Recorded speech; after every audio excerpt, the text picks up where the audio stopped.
And ethics can be tough at times, especially on the campaign trail. Barack Obama's decision not to take public campaign funding and his demands for everyone to lay off of his wife, just a couple of ethics challenges in the campaign. And joining us now to talk about it, Bruce Weinstein. He's known as the ethics guy. He writes the ethics column for BusinessWeek.com. Bruce, good to see you this morning. You too, Karen. So earlier he had promised that if John McCain or his Republican counterpart agreed to take public financing, a certain set amount of money, that he'd go with it. And yesterday the announcement came that they're actually going to not do that, and that frees them up to raise way more money. But you say that he's actually doing the right thing. It's praiseworthy. It's important to keep a promise, but there are other things sometimes that are more important. Let's say you promised your daughter you're going to take her whitewater rafting when you're on vacation in Wyoming, but it turns out that weekend the river is raging. Well, you would say, in this case, it's more important to avoid the danger of the water than to keep my promise. So, yes, it's important to keep your promise, but it's also important to maybe look beyond. And you may recall last week when I was on this program, I presented a code of ethics for politicians. One of them is don't make promises you can't keep. That may be the take-home lesson here. What about, though, the whole entire issue of raising money and being able to raise enormous amounts of money for your campaign? Well, the spirit of the law that John McCain co-sponsored in 2002 was an attempt to make sure that everyone's voice is heard. But the way it's played out, unfortunately, is that some special interests in political action committees are able to bypass the spirit of the law and to raise funds and engage in some unfortunate activities. And I think that's what Obama is trying to avoid, to make sure that everyone's voice is heard. And really, let's face it, that's really what the spirit of campaign finance reform is all about. It's interesting, Barack Obama's campaign staffers, and much was made of this, apparently asked two women who were wearing Muslim headscarves to step out of a shot that was going to be televised. They were standing behind him at a rally. Obama actually called them yesterday and apologized for the incident, but it does raise a bigger issue when it comes to exactly how images are being used in the campaign and whether that's ethical. And speaking of images, when we see a Muslim in popular culture, on television and movies, they're almost always portrayed as terrorists, and that's just not fair. Most Muslim Americans are peace-loving and law-abiding, as are Jewish Americans and Christian Americans, and so it's in Obama's own interest to acknowledge that, and it's also true to his own platform of inclusiveness. However, he did apologize. He took responsibility for that serious mistake. He called the women himself, and that is a sign of good character, and that's something that we should all follow. The larger question, though, is why were they so leery of it, and the possibility that these outside groups that you talked about that are able to raise money outside of the campaigns could use those images against him or any of the candidates in as we head into the general election. It's a mistake to play to bigots, and you may recall that Jean-Paul Sartre said, if the Jew did not exist, the anti-Semite would invent him. So bigots are going to use anything they can, whether it's based in reality or not. So the right thing to do there would be to do the right thing, namely to include Muslim Americans in one's images, and just not even address the bigotry that's out there. All right. Bruce Weinstein, the ethics columnist for BusinessWeek.com. Great to see you. Thanks. You too, Karen. It's coming up on 32 minutes after the hour, and here's what's making news this Friday, the first day of summer. There's a massive effort to hold back the floodwaters in Missouri towns along the Mississippi River this morning. St. Louis is the next major city in the path of the surging river. Near record crests are predicted from Quincy, Illinois, to Winfield, Missouri. The latest on the Democratic Veep stakes for you this morning. Former vice presidential candidate John Edwards and former Georgia Senator Sam Nunn said to be on Barack Obama's short list for a running mate. Lawmakers who have been briefed by Obama's VP vetting team say there are about 20 names on the list, which also includes retired military generals.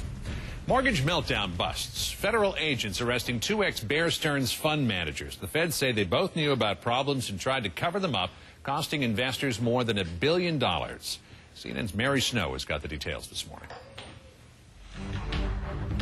John and Karen, the Justice Department announced hundreds of arrests in two separate investigations looking into mortgage fraud. Here in New York, two arrests were linked to managers of investments at the heart of the subprime mortgage crisis. Matthew Tanine and Ralph Chiappi are the first Wall Street executives to face criminal charges following the subprime mortgage crisis. The two managed hedge funds at Bear Stearns that collapsed a year ago, losing over $1 billion.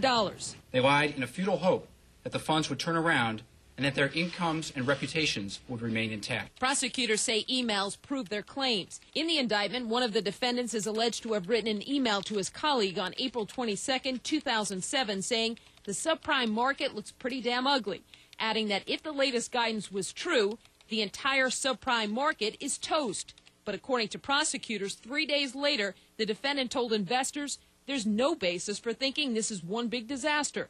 Both defendants pleaded not guilty. One defense attorney said her client is being made a scapegoat for a widespread market crisis. Another defense attorney called the charges a government PR stunt. But apparently the FBI is calling this Operation Malicious Mortgage.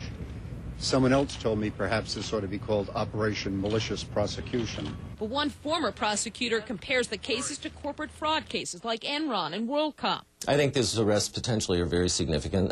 They are perhaps the tip of the iceberg.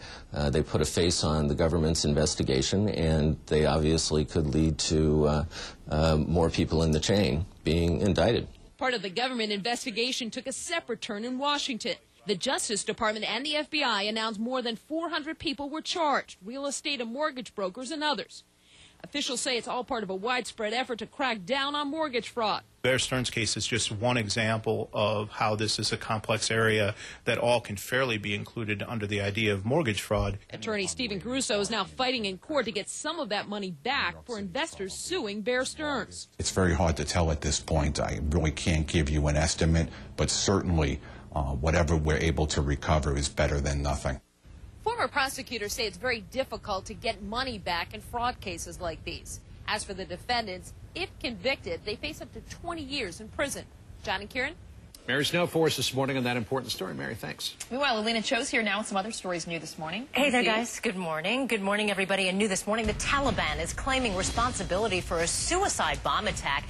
It happened in southern Afghanistan. A man with explosives strapped to his body blew himself up in front of a U.S. military convoy. 5 civilians and 2 soldiers, including 1 coalition soldier, were killed in the explosion. After months of violence and political infighting, the main opposition party in Zimbabwe is now threatening to pull out of next week's presidential runoff. The party's leadership tells CNN the escalating violence against its supporters is one of the reasons. According to the official results, the opposition party's candidate beat President Robert Mugabe back in March but failed to win a majority. The runoff is scheduled for June 27th. The mortgage crisis having an effect on the nation's largest savings and loan. We're talking about Washington Mutual. That company is cutting 1,200 jobs nationwide. It amounts to about 2.5% of its workforce. The latest round of layoffs is driven by the company's continued effort to right itself after bad mortgage loans. And as we've been saying this morning, today marks the official start of summer. The summer solstice arrives exactly at 7:59 tonight. We're going to have to wait a while, but it is today, and that means the longest day of the year. If it's sunny, you can surf or go to the beach. And if there are no clouds, 15 full hours of sunlight. More time to enjoy the outdoors, weather permitting. Or take the shuttle back to Washington, D.C., which is what John will do at 11:30 a.m. today. Or take a plane to St. Petersburg, Russia for the White Nights. Just incredible. The sun doesn't go down until midnight. Oh, wow. Yeah, You're kidding me. Yeah. And the kids are wondering, wait a minute, it's summer. Why am I still in school? Yeah, that's right. If you take the 11:30 shuttle, though, you'll be able to squeeze in a bike ride, weather permitting. It's all good. It's all good. That's all right. Alina, thanks. 37 minutes after the hour, Ali Velshi is here, and it is all about the gas this morning. Morning, Ali. Thank you, John. Same to you.